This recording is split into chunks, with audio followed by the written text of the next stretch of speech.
बिस्मिल्लाहिर्रहमानिर्रहीम।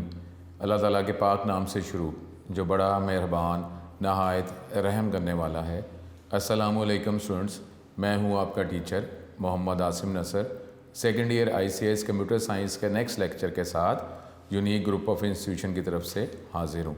उम्मीद करता हूँ स्टूडेंट आप खैरियत से होंगे और अल्लाह ताला के करम से 5 वक्त की नमाज़ अदा करते होंगे, कुरान पाक पढ़ते होंगे और जो भी इल्म आपको हासिल हो उस पर अमल करते होंगे, क्योंकि अब जो है इल्म का कोई मसला नहीं है। इल्म हर तरफ जो है इल्म फैला हुआ है, किसी बहुत ज़्यादा सोर्सेज़ हैं, लेकिन अब जो मसला सिर्फ वो अमल का है। पहले क्या था, पहले अमल पे ही तवज्जो थी, उसमें कोई चीज़ चेक नहीं की जाती थी।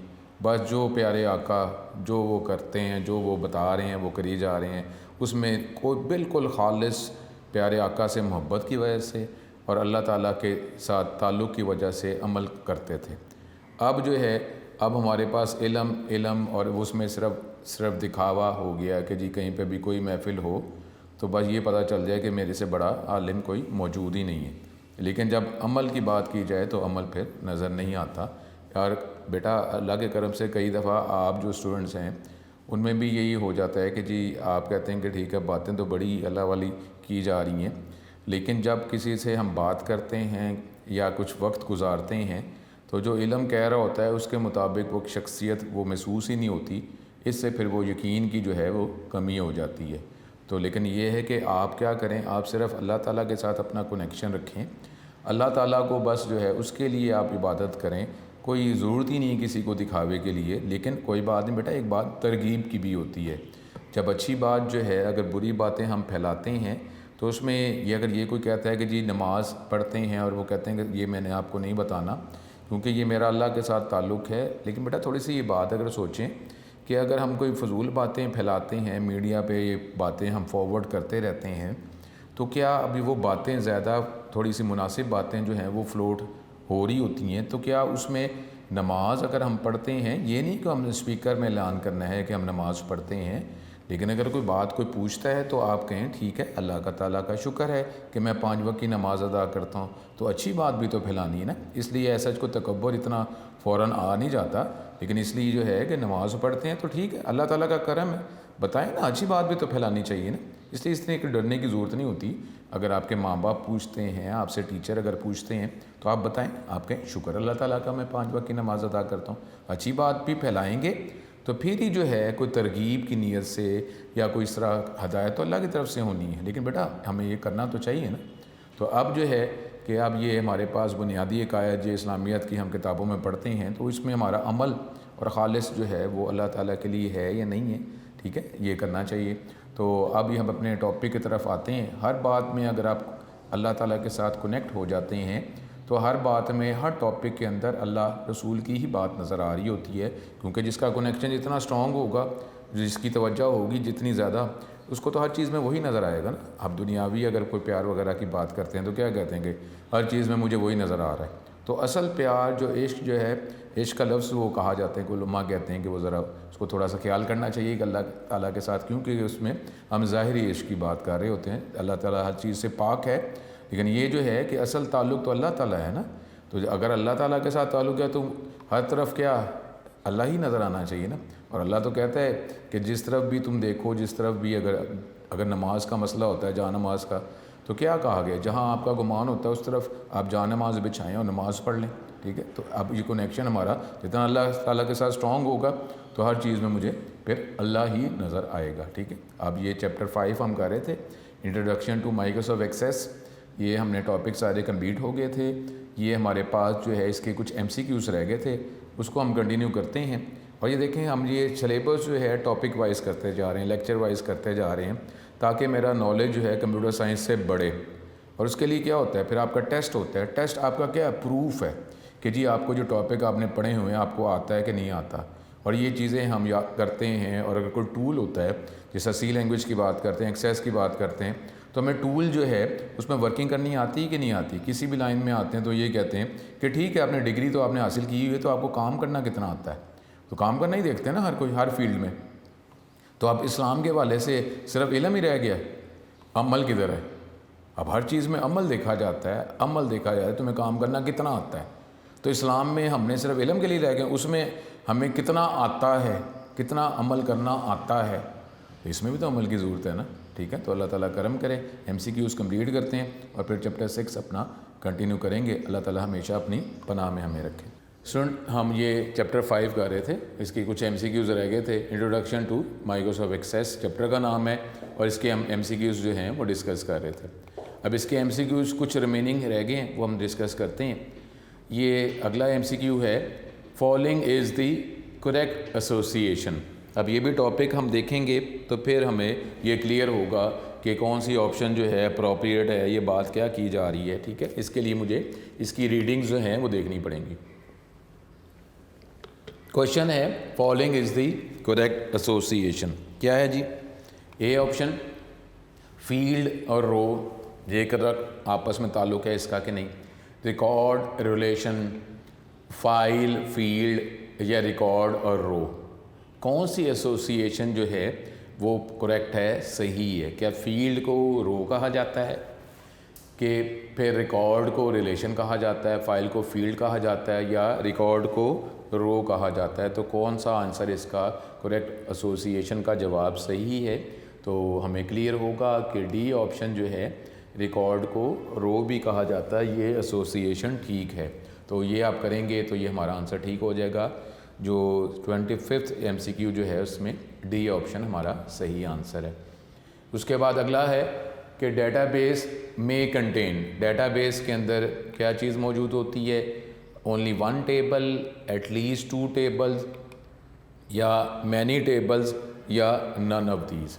डेटाबेस के अंदर क्या एक ही टेबल होता है, या कम से कम 2 टेबल होते हैं, या डिफरेंट टेबल्स हो सकते हैं, या कोई भी नहीं होता? तो इसमें आंसर क्या आएगा? सी ऑप्शन हमारा सही होगा। इसमें मैनी टेबल, जितने टेबल्स रिक्वायर हैं उतने टेबल्स हो सकते हैं। तो ये सी ऑप्शन इसका सही आंसर होगा। उसके बाद next MCQ, in MS Access the structure of table is created in following type of view.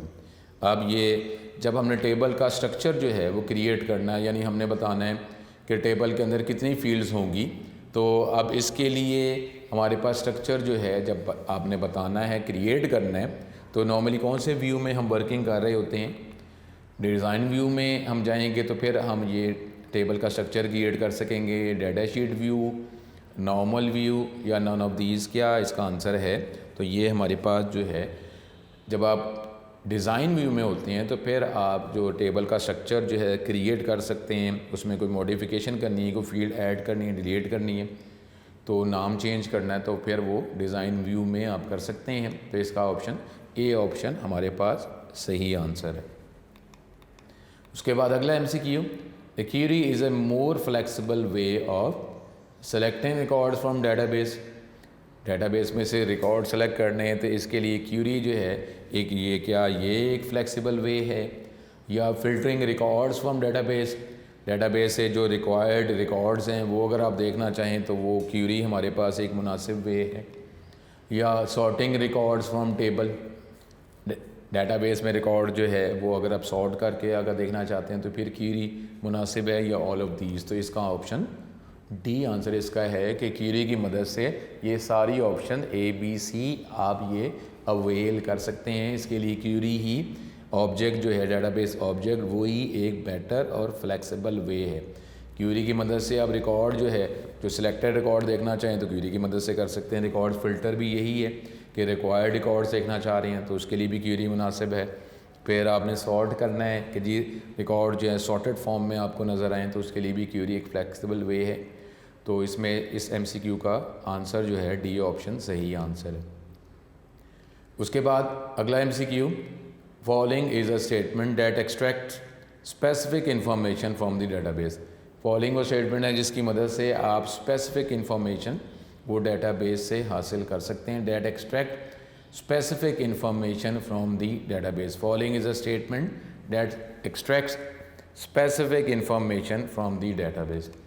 अब क्या है कि क्या ये आप टेबल की मदद से कर सकते हैं कि स्पेसिफिक इंफॉर्मेशन आपने डेटाबेस से गेट करनी है तो टेबल की मदद से कर सकते हैं, क्यूरी की मदद से कर सकते हैं, रिपोर्ट की मदद से कर सकते हैं, या फॉर्म की मदद से कर सकते हैं।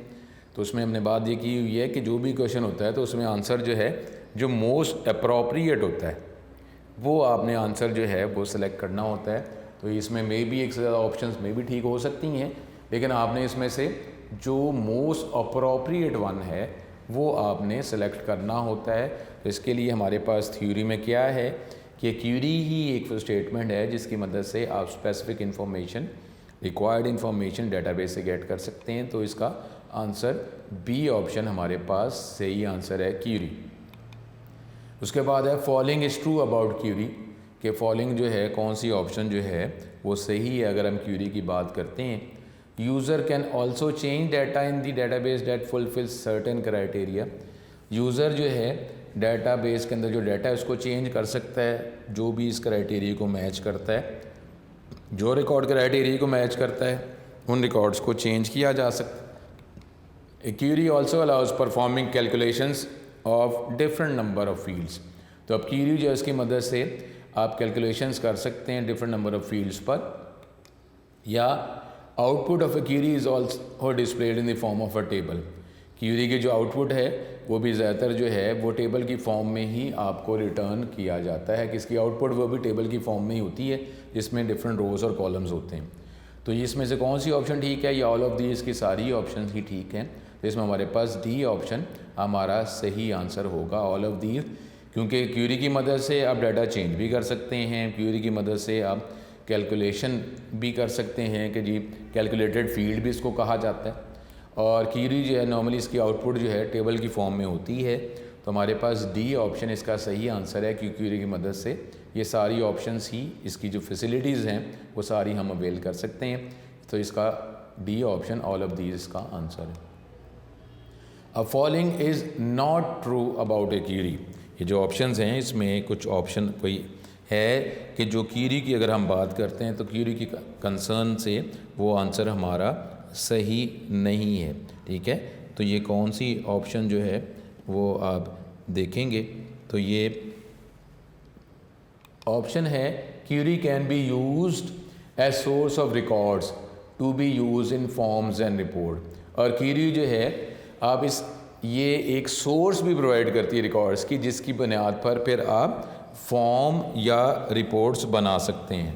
यानी क्यूरी जो है उसको इस्तेमाल किया जा सकता है as a source of records, जिसको आगे मज़ीद फिर फॉर्म में या रिपोर्ट में आप यूज़ कर सकते हैं।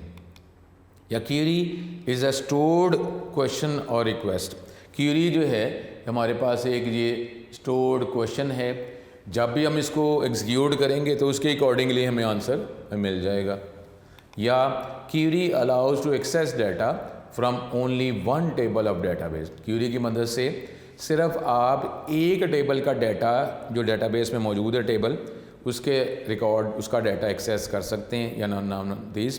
तो कौन सी ऐसी ऑप्शन है जो क्यूरी के हवाले से सही नहीं है। तो अब क्यूरी जो है उसमें सी ऑप्शन हमारा सही आंसर होगा, कि ये ज़रूरी नहीं है कि जी आप क्यूरी जो है डेटाबेस के एक टेबल से ही डाटा एक्सेस करने का वे है। तो ये सी ऑप्शन ये हमारा सही आंसर है, कि ये बात क्यूरी के हवाले से सही नहीं है, ट्रू नहीं है। उसके बाद ये आगे बोर्ड का क्वेश्चन है, the output of a query is in the form of A.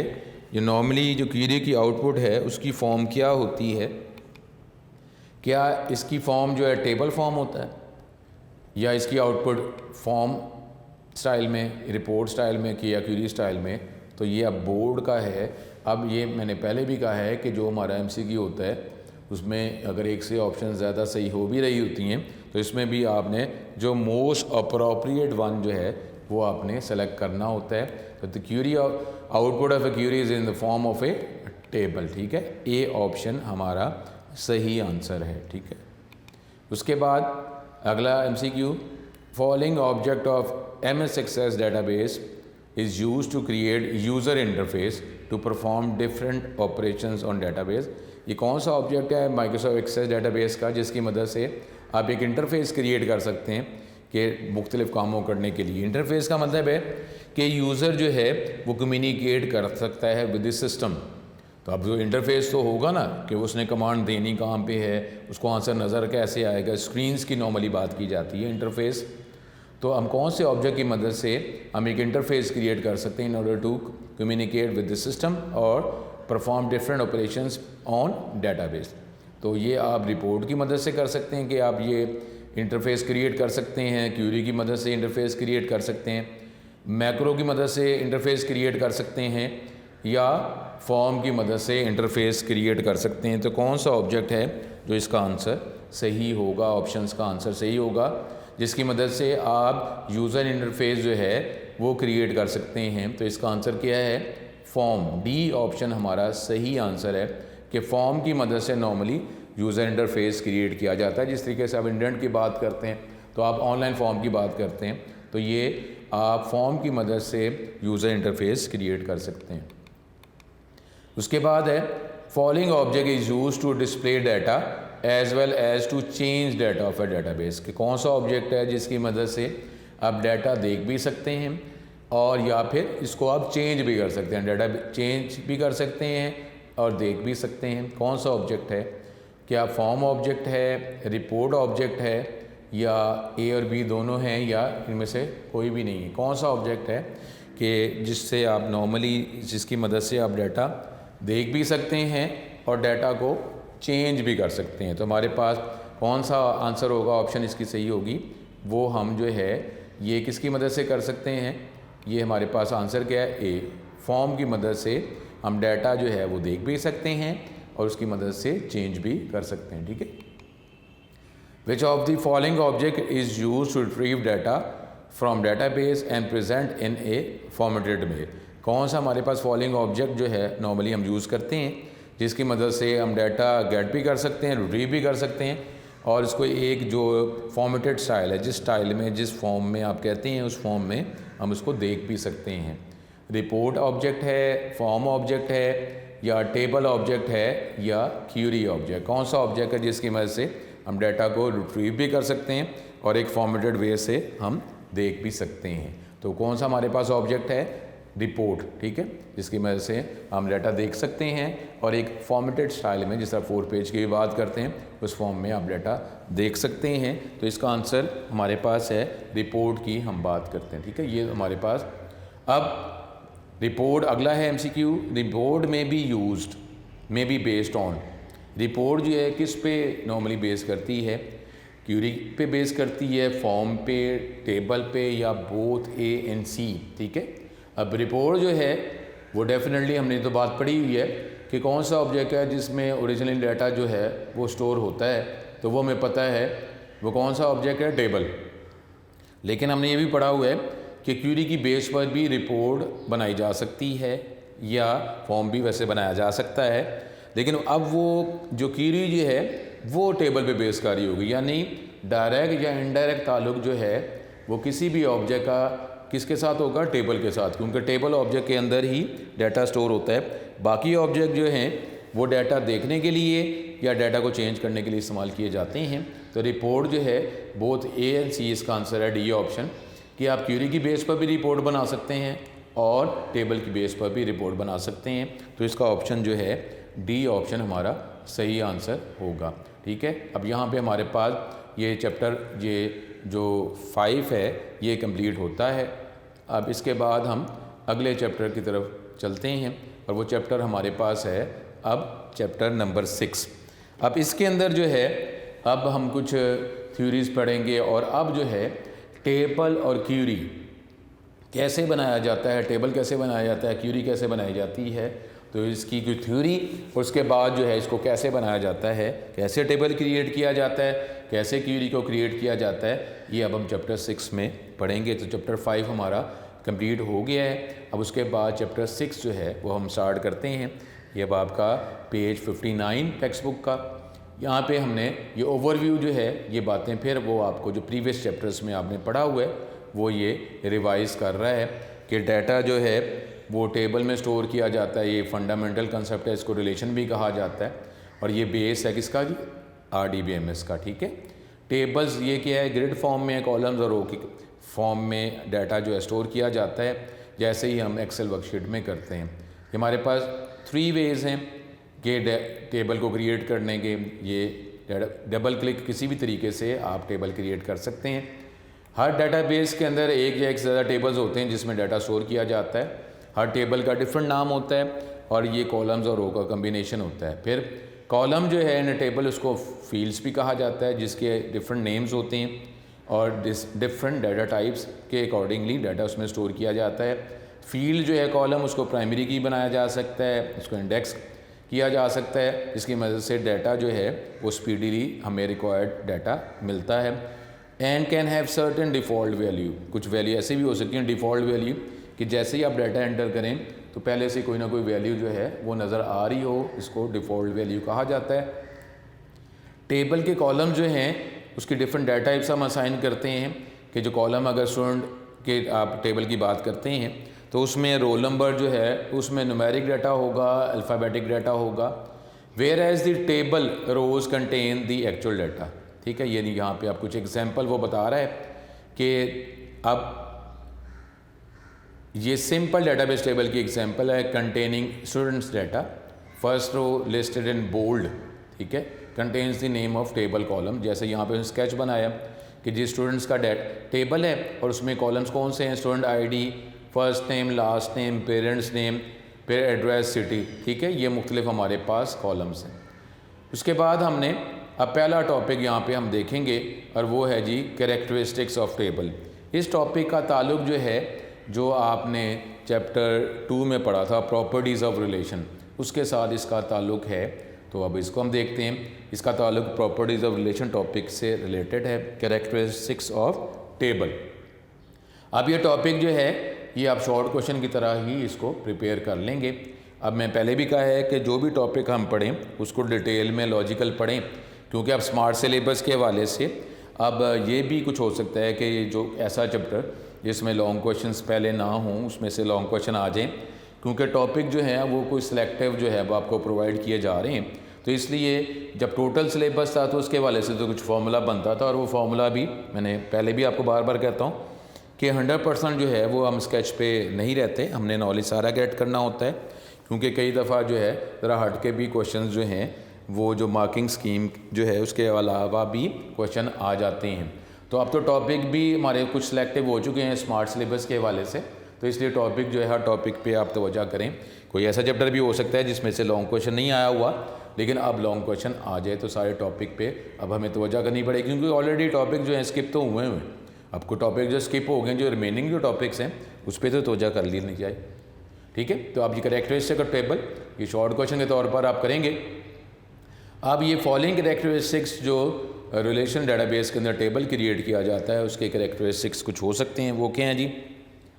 Each cell of the table contains only one value. जो भी एक सेल है, जो कॉलम और रो के कम्बिनेशन से एक जो पॉइंट मिलता है उसको सेल कहा जाता है, उसमें ओनली एक ही वैल्यू होनी चाहिए। यानी ऐसा नहीं होना चाहिए कि जी एक ऐसा कॉलम हो जिसको आगे मज़ीद डिवाइड किया जा सकता हो, तो फिर एक कॉलम ही ऐसा होना चाहिए जो इसके अंदर सिंगल वैल्यू हो, मल्टीपल वैल्यूज़ नहीं होनी चाहिए। यानी कॉलम ऐसा ना हो, जैसे सपोज बात करते हैं नेम का कॉलम रखा है, तो नेम जो है असल में नेम जो है वो डिफरेंट कैरेक्टरिस्टिक का कम्बिनेशन होता है कि जी फर्स्ट नेम, फादर नेम, फिर मिडल नेम की हम बातें करते हैं। तो बेटर होता है कि आप नेम के हवाले से एग्जांपल की मैं बात कर रहा हूँ कॉलम की, कि बेटर है कि जिस तरीके से आपको इंटरनेशनल फॉर्म्स जो है यूनिवर्सिटीज़ के लिए अप्लाई करते हैं या कोई ऑनलाइन अकाउंट बना रहे होते हैं तो उसमें भी ज़्यादा लिखा होता है first name, last name, middle name. तो कॉलम ऐसे होने चाहिए कि जो मज़ीद आगे उनको डिवाइड ना किया जा सकता हो। अब एक कॉलम ऐसा है जिसको डिवाइड नहीं किया जा सकता, तो इसका मतलब है उसके अंदर वैल्यू भी सिंगल ही होगी। Each column has a distinct name. Her column का डिफरेंट नाम ही होगा, क्योंकि ये यूनिकनेस जो है हर टॉपिक में रिक्वायर है, ताकि जो हमें डाटा चाहिए एग्जैक्टली वही डाटा रिटर्न किया जाए।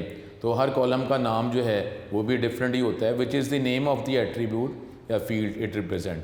फिर the order of columns is immaterial. ये भी हमने प्रॉपर्टीज रिलेशन में चैप्टर 2 में पढ़ा था कि जो कॉलम्स की जो तरतीब है वो कोई फिक्स नहीं है कि जी जो आपने टेबल जब डिज़ाइन किया है तो जो कॉलम पहले आपने लिखा है, बताया है, उसका डाटा ही आप पहले देख सकते हैं। ऐसी बात नहीं है, किसी भी सीक्वेंस में कॉलम्स का डाटा आप देख सकते हैं। ठीक है, the order of columns is immaterial. उसके बाद each row represent a record. हर रो जो है एक रिकॉर्ड को ही रिप्रेजेंट करती है, और रिकॉर्ड जो है combination of different fields. Each row is different, there are no duplicate rows, duplicate rows नहीं होनी चाहिए। ज़ाहिर है ये भी एक लॉजिकल ही है कि जी एक रिकॉर्ड जो है जो मुख्तलिफ फील्ड्स का कम्बिनेशन है, तो एक और रिकॉर्ड है उसके अंदर भी सेम ही डाटा है। ये देखें टेक्निकली तो ये पॉसिबल ही नहीं है, लॉजिकली ये पॉसिबल ही नहीं है। ये तो हमारे पास कोई एरर है, कोई सॉफ्टवेयर एरर है, हार्डवेयर एरर है या ह्यूमन एरर है कि वो डाटा रिपीट किया जा रहा है। तो अब ये तो लॉजिकली मुमकिन ही नहीं है कि जी एक रिकॉर्ड जो उसकी फील्ड्स हैं वो सेम है तो दूसरे रिकॉर्ड की फील्ड भी एग्जैक्टली सेम है, तो ऐसे नहीं हो सकता। हर रो जो है वो डिफरेंट ही होती है, नो डुप्लीकेट रोज़। और फिर है the order of rows is immaterial.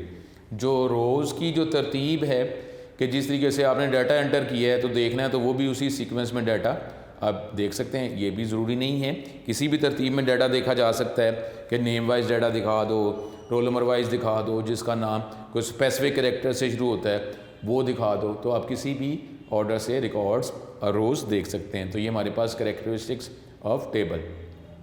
उसके बाद हमारे पास 2 शॉर्ट क्वेश्चन आज के लेक्चर के लिए।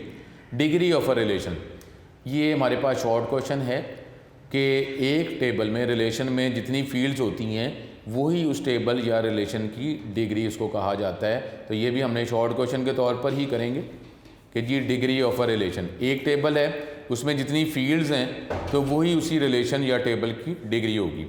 अगर एक टेबल है उसके अंदर फील्ड्स हैं हमारे पास 5, तो उस टेबल या रिलेशन की डिग्री जो है वो भी 5 होगी।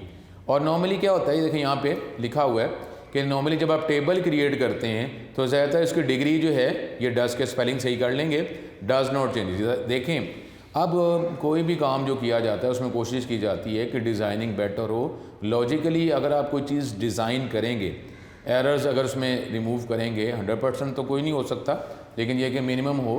तो जब उसको इम्प्लीमेंट किया जाएगा तो डेफिनेटली जब आपने डिज़ाइन टाइम पे एरर्स जो हैं रिमूव किए हुए हैं, तो जब उसको इम्प्लीमेंट किया जाएगा तो चांस है कि उसके अंदर एरर्स भी कम ही होंगे। जब आप एक टेबल या रिलेशन के अंदर फील्ड्स आपने बता दी कि जी 10 फील्ड्स होंगी, तो ज़ाहिर आपने डिज़ाइन किया, आपने सोचा कि इसके अंदर डाटा जो स्टोर करना है उसके टॉपिक जो हैं वो 10 फील्ड्स ही हैं। बाद में आपने इसको इम्प्लीमेंट करना शुरू कर दिया, बाद में आपको याद आया कि 2 फील्ड्स जो हैं, 2 कॉलम्स जो हैं वो मिस हो गए। तो इसका मतलब क्या होगा कि नॉर्मली इसको कहा जाएगा कि डिज़ाइनिंग जो है बेटर नहीं की गई। यहाँ पे वही लिखा हुआ है, once the table has been created degree usually does not change. इसका मतलब चेंज करना चाहें तो ज़ाहिर है उसको थोड़ा सा पुअर डिज़ाइनिंग कहा जाएगा, लेकिन आप इसको चेंज तो कर सकते हैं। लेकिन नॉर्मली डिग्री जो है रिलेशन की चेंज नहीं होती। For example A table with 5 fields, अगर एक टेबल है उसमें 5 फील्ड्स हैं तो उसको हम क्या कहेंगे कि उसकी डिग्री 5 है। तो ये हमारे पे एक शॉर्ट क्वेश्चन आज के लेक्चर के लिए, ये आखिरी शॉर्ट क्वेश्चन करते हैं, कार्डिनैलिटी ऑफ अ रिलेशन। अब कार्डिनैलिटी ऑफ अ रिलेशन ये हमारे पास ये शॉर्ट क्वेश्चन होगा। इसका मतलब क्या है कि टेबल के अंदर, रिलेशन के अंदर जितने रिकॉर्ड्स हैं वही उस टेबल या रिलेशन की जो है वो कार्डिनैलिटी कहा जाएगा। अब कार्डिनैलिटी तो चेंज होती रहती है, आप नया रिकॉर्ड ऐड करते हैं, डिलीट करते हैं, मॉडिफाई करते हैं। The cardinality of a relation changes as new records are added और एग्जिस्टिंग रिकॉर्ड्स आर डिलीटेड। अगर टेबल में 50 रिकॉर्ड्स हैं तो इसका मतलब है इसकी कार्डिनैलिटी 50 है, लेकिन ये चेंज होती ही होती है। आप नया रिकॉर्ड एंटर करते हैं, आपने कोई चेंजेस करनी है वो करते हैं या डिलीट करते हैं, तो कार्डिनैलिटी नॉर्मली चेंज होती रहती है। तो ये आज तक हमारा ये लेक्चर था, ठीक है। तो यहाँ पे इसको हम कंप्लीट करते हैं और बाकी जो टॉपिक जो हैं फिर यहीं से आगे कंटिन्यू करेंगे। अपना बहुत ज़्यादा ख्याल रखें, नेक्स्ट लेक्चर में दोबारा मुलाकात होती है। अस्सलाम वालेकुम।